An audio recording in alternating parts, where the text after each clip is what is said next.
Hello everybody. I'm going to show you another deck of mine which I built just recently, and I'm having huge fun with this deck, and surprisingly it wins.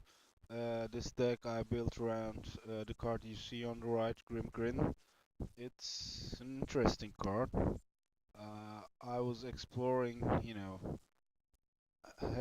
not so heavily played cards, under the radar cards, and came across this one.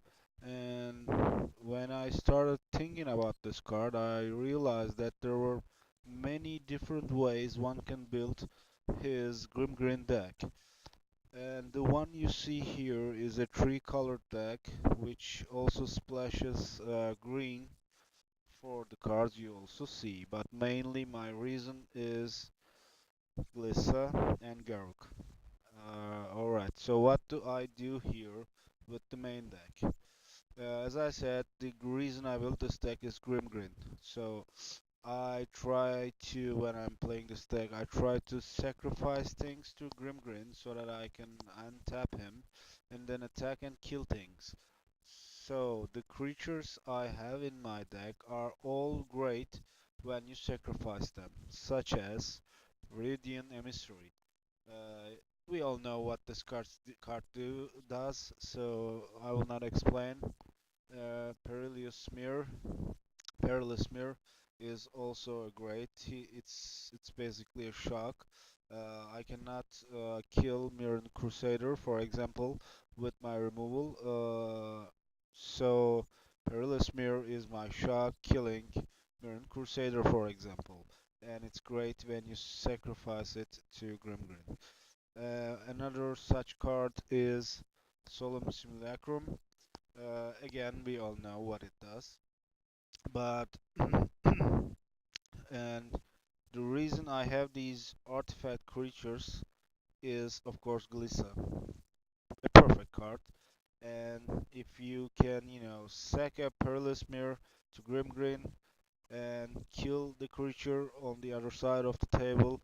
And if you have Glissa on board, that Perilous Mirror comes back to your hand, and you do the same trick the next turn again and again and again. It's great. I also have Mimic Wet. Mimic Wet is very important. Is a very important part of this deck. We all know again what this card does, but in this deck, where in this deck I need, constant supply of sacrificial fodder, so to speak, and Mimic what just gives me that. Great, just great. One other creature I have is Silvak Replica. It could have been naturalized, it could have been acidic slime, it could have been anything else, but I chose this. Why? Very simple, Glissa. So I kill a, artifact or an enchantment, and then get it back simply with Glissa. It's great. Garuk in this deck does more than just giving me tokens so that I can sacrifice them to Grimgrin, but his second personality, let's say so, the Whale Cursed one, the middle ability is, as you know, is a tutor, and I need tutors in this deck, and I'm counting on actually Garruk's, the second Garruk's at least, the flipped one, the tutor ability, so that I can, get the cards I need. Uh, then what can I tell you? Oh, alright, Deceiver Exarch. This one has a couple of purposes. One is, the fair one, let's say. The fair one is to play him at the end of the opponent's turn or before he attacks and tap that boring creature. But I use it uh, in an unfair way of untapping Grimgrin. I untap Grimgrin with Deceiver Exarch, basically. It's a great way of cheating, this sacrifice a creature rule of Grimgrin. I play it after my, opponent attacks, untap Grimgrin and block. It's a perfect way. And at the end of my mana curve, I have Wormcoil Engine, life gain, perfect. Tokens, perfect. You sacrifice it to Grimgrin, perfect. It's also perfect on Mimic Wat. It's just perfect, perfect, perfect. For my removal suite, I have Doomblade, Go for the Throat, Dismember, and Victim of Night, as well as Mana Leak. I also have 3 Think Twice. Card drawing is good, or so I heard. And well, that's basically all I do with the main deck. Then I have the dual lands here and some basics. Uh, in my sideboard, you see some very interesting cards and many one-offs. First, I start with the non-creature spells. Black Sun's Zenith, obvious against creature heavy decks.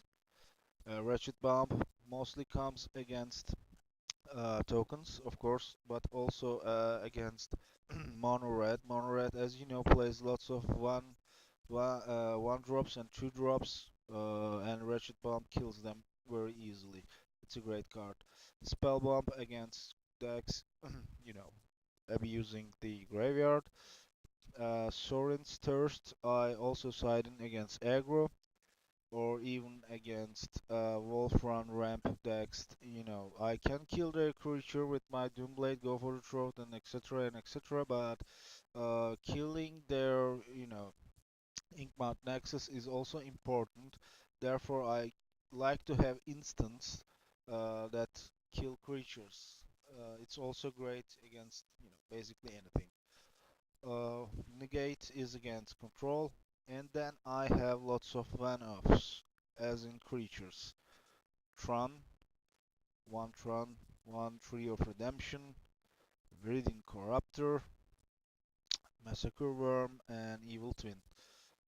These I have only one copies, basically because of this the flipped Garuk. I can tutor for them. I'm counting on that at least. So Tron comes against in control, against Tree of Redemption, against Festax, so that I can gain life, block things, blah blah blah. Breeding Corruptor, of course, is, it's an infect creature, and I'm not playing any infect.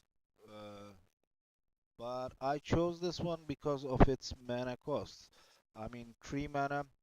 I thought a bit about neutralize, but I like to have a body on table, and in fact, in a way, is also Wither from the old Lorwyn days, as you may remember.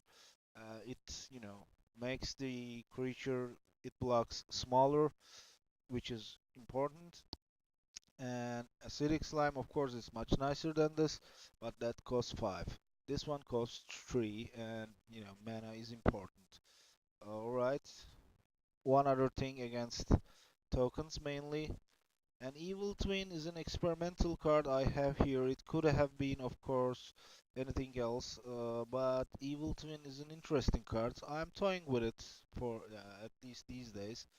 So you play it off of your Mimic Vat, copy, let's say Primeval Titan, tap it and destroy it, and you get a few lands in the meantime.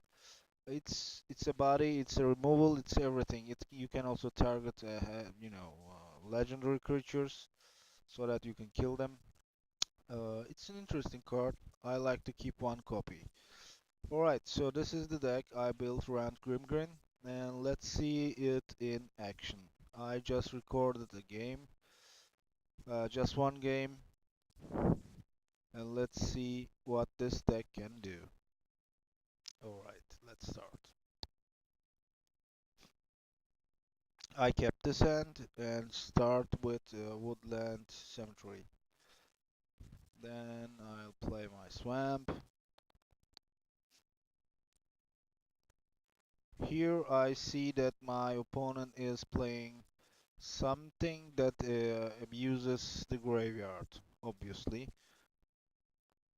And I fear he is Splinter Frights and Cage Breakers and whatnot.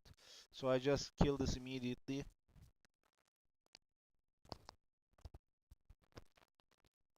And as I fear, he plays Splinter Fright. This is actually a block deck, Innistrad block deck, this blue-green deck. Sometimes it splashes also for black, also for red. But I just don't know how powerful it is in current standard. As a matter of fact, actually, I know it's not that powerful. But this card, especially this one, can reach to ridiculous sizes, as we all know. And that's the reason why I'm going to kill it right now with Garuk. Garuk flips, and this is the version I like a lot in this deck. He's also playing Radiant Emissary and Merfolk Looter. I make a token, pass the turn. I counter this, and he attacks, I block, he gets a land. And now it's time for my Worm Coil Engine.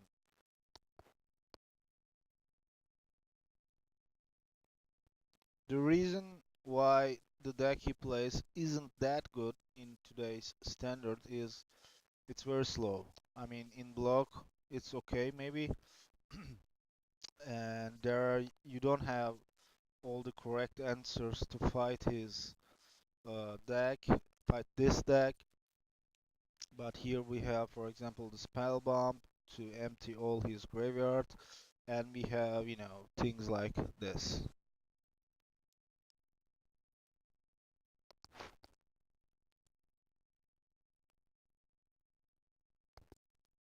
He's basically pumping his Splinter Fright. It reached to 9/9.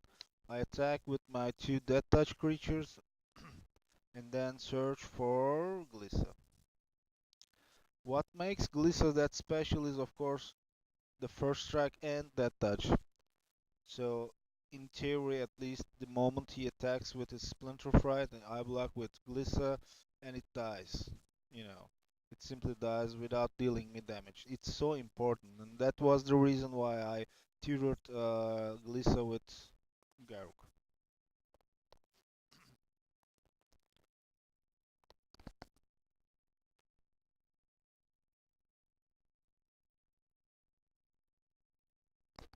That slime will now kill my Wormcoil engine and give me 2 tokens.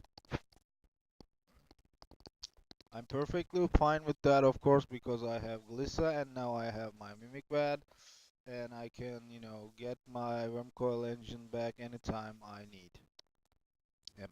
It, whatever. He ponders once again, and once again. That's a 13/13 Splinter Fright we have here.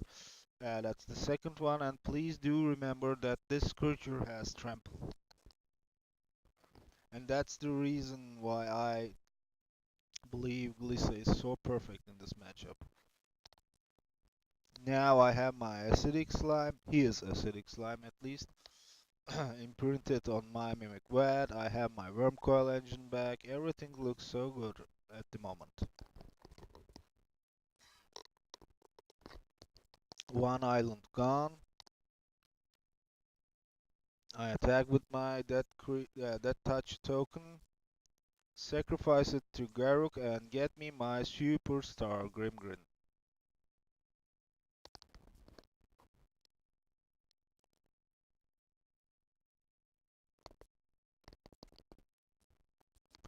Those two are 14/14 trample Splinter Frights.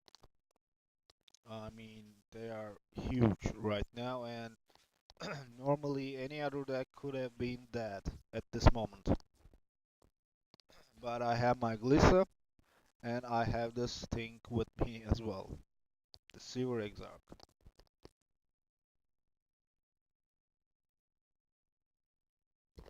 I tap one Splinter Fright, and at the end of his turn, I sacrifice the Exarch to Grimgrin to untap him.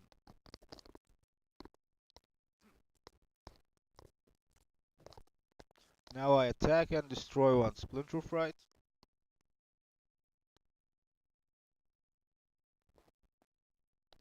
I don't want any of his stuff on my Mimic Rat. I'm perfectly fine with this acidic slime.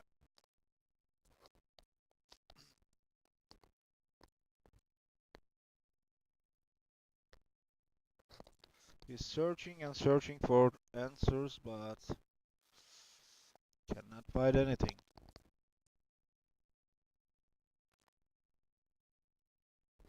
Acidic slime comes down.